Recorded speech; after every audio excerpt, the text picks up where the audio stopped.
Halfway through his life, Dante Alighieri found himself lost in a dark, gloomy wood.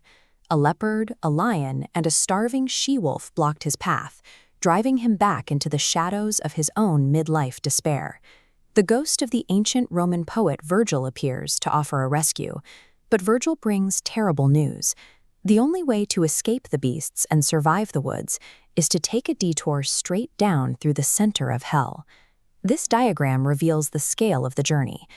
Dante's afterlife is a strict mathematical geographic location, with a funnel-shaped hell carved in the northern hemisphere and a towering mountain of purgatory on the opposite side of the globe.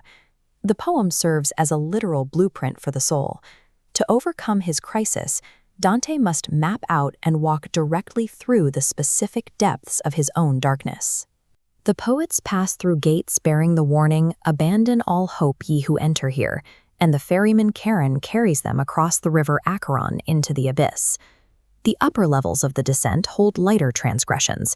They walk through limbo, where great unbaptized poets reside, and enter a realm where souls driven by lust are violently thrown around by an eternal hurricane. This schematic tracks their progress as the physical environment degrades. Moving down the funnel, the circles grow tighter.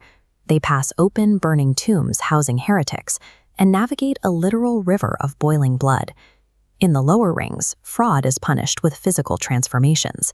In a pit crawling with serpents, thieves are continually bitten, bursting into ash before melting and fusing together into grotesque new shapes. The geography of Inferno dictates its morality. The deeper a soul descends toward the Earth's core, the heavier and more deliberate their crimes. At the exact center of the planet lies the bottom of hell.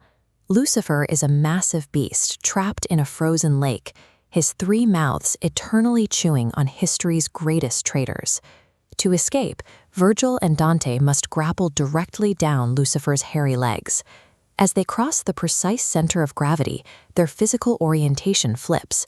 Down becomes up, allowing them to climb through a cavern toward the surface of the southern hemisphere. Reaching this absolute rock bottom is the physical and metaphorical requirement to begin the climb toward redemption. This map of the southern hemisphere shows where the poets emerge. Rising out of the ocean is a massive mountain divided into 7 terraces where souls actively work to correct their flaws. At the base of the mountain, an angel uses a sword to carve 7 P's into Dante's forehead. The letter stands for peccatum, the Latin word for sin. The climb is grueling. Each terrace forces souls to practice the exact virtue they lacked in life. The overly proud are crushed under the weight of massive boulders they carry on their backs, forcing them to look humbly down at the dirt. As Dante conquers each terrace, an angel wipes one of the P's away from his skin. With each erased letter, his physical body becomes noticeably lighter, making the steep ascent easier.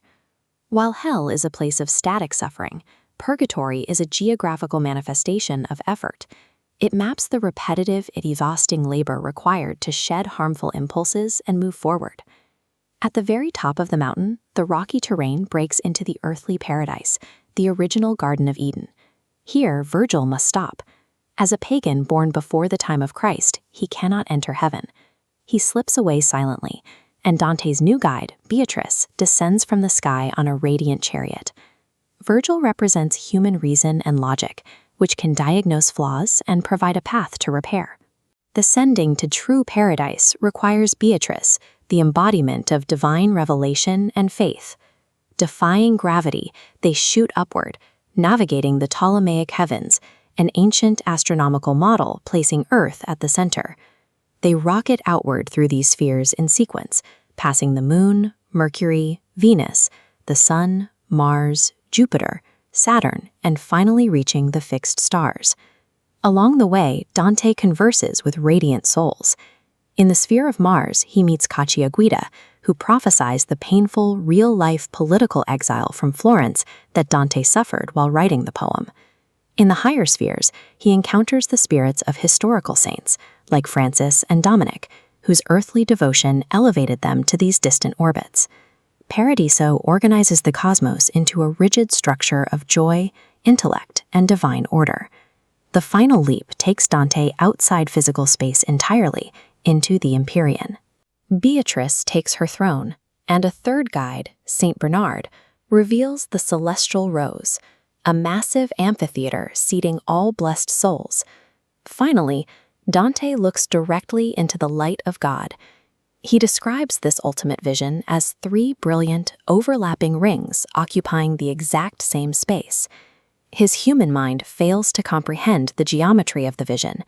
In this moment of absolute surrender, Dante finds a perfect, lasting peace, his will moving in total harmony with the love driving the sun and the other stars.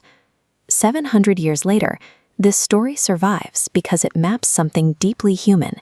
It provides a timeless blueprint for navigating out of personal darkness and back into the light.